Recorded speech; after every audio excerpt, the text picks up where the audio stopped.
Hi, so carrying on. Carol has two fair dice. Dice A is a cube. She throws the numbers 1 through 6. Dice B is a tetrahedron, so a four-sided dice with all triangles. It shows the numbers 1 through 4.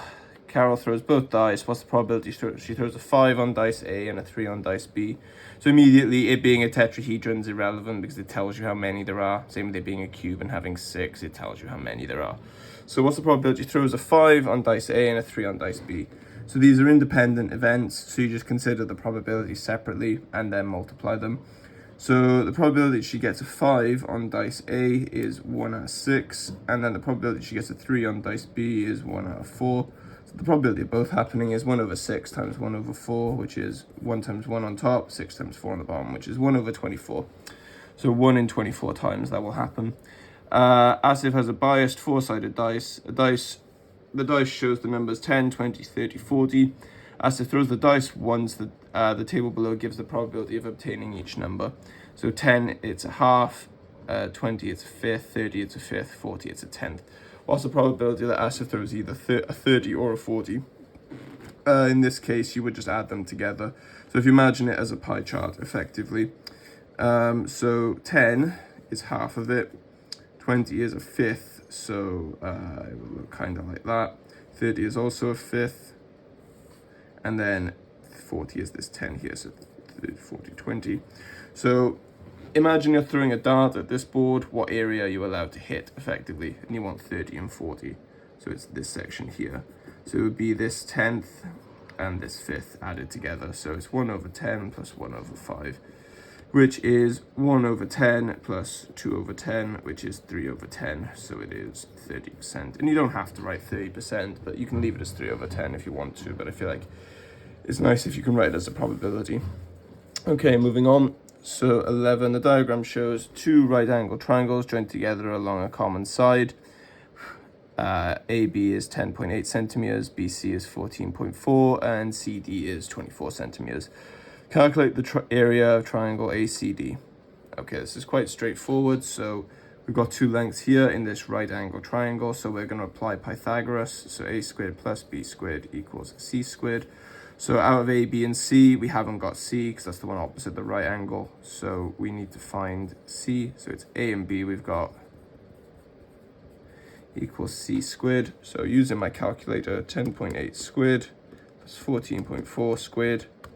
That is 324 equaling c squared. So c is equal to the square root of 324. Square root of 324 is 18. So c is equal to 18 centimeters. Okay, so now we know that this is 18 centimeters. We can now perform Pythagoras again. Oh, we don't need to perform Pythagoras. It just wants the area. So now we have the base and the height. So the area of a triangle is given by 1/2 base times height. So the base is 18, the height is 24. And we know this because they're the lengths that touch the right angle. The only one you don't need for the area is the diagonal, the hypotenuse, and we don't have that, so we don't need it. So the area is 1/2 18 times by 24. So 18 times by 24, and then we divide by 2. The area was 216 centimeters squared. And it wants ACD, yeah, perfect. It wants the area of that, and that's I think that's quite nice for 5 marks. I think that's quite straightforward. Okay, moving on.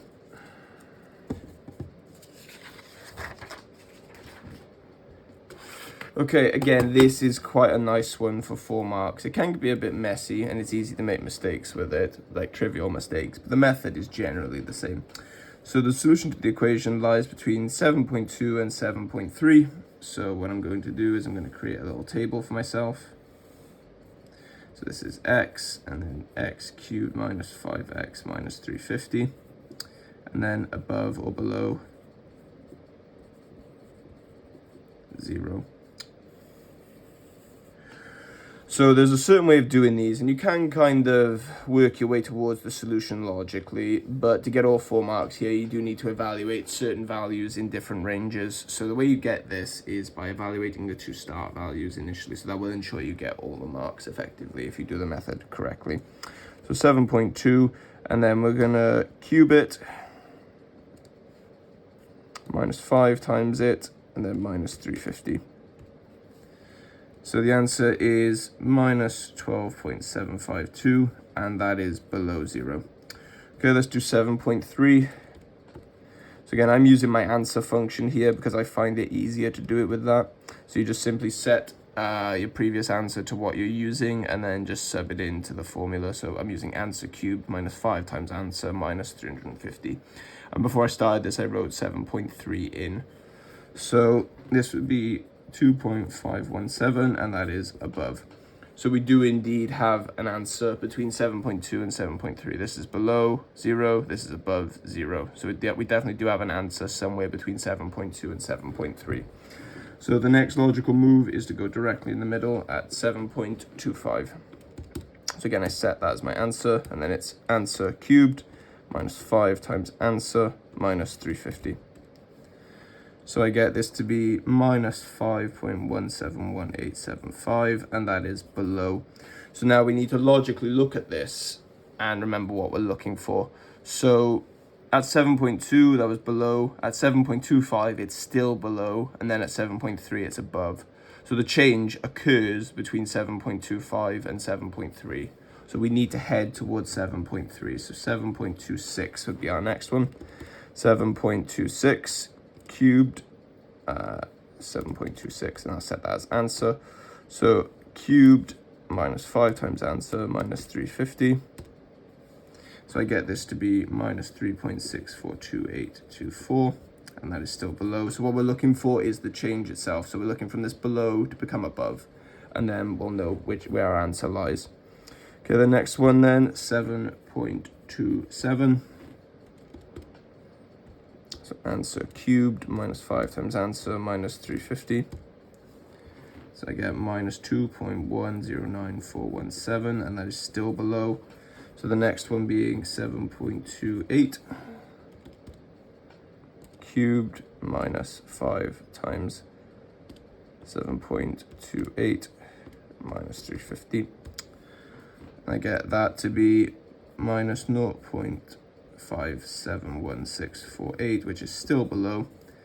And then we have 7.29. So 7.29 answer cubed minus 5 times answer minus 350. So that is 0.970489, and that is finally above. So the change occurs between 7.28 and 7.29.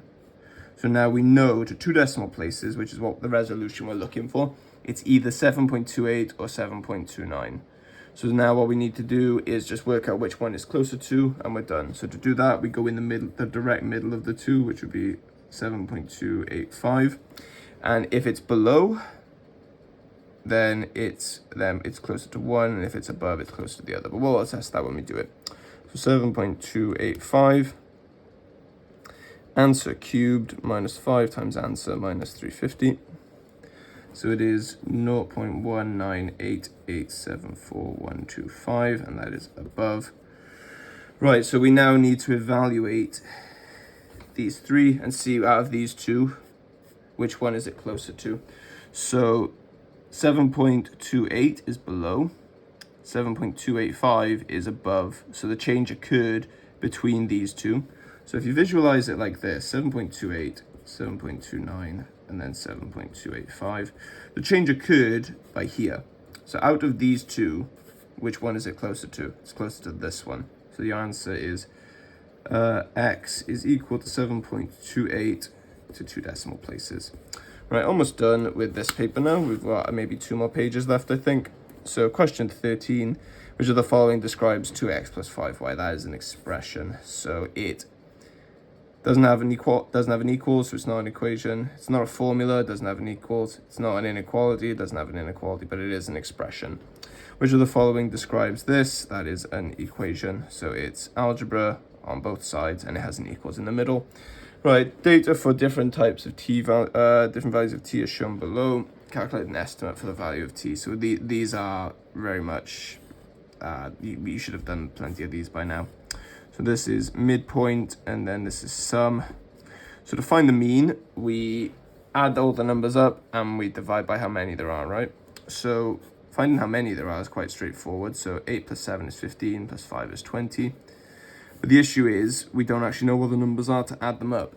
So we know there are 8 numbers between 0 and 5. We know there are no numbers between 5 and 10. We know there are 7 numbers between 10 and 15. And we know there are 5 numbers between 15 and 20.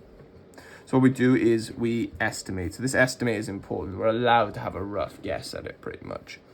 So what we do, I know there are 8 numbers between 0 and 5. So I assume that they're the midpoint. So I assume that all the numbers are 5, are 2.5. I assume that all these numbers are 7.5. I assume that all these numbers between 10 and 15 are 12.5. And I assume all the numbers between 15 and 20 are 17.5. So now I have 8 numbers that are each I'm assuming are 2.5, so that is 20. I have 0 numbers that I'm assuming are 7.5 each, so that's 0. I have 7 numbers that I'm assuming to be 12.5, so again, using my calculator, that is 87.5.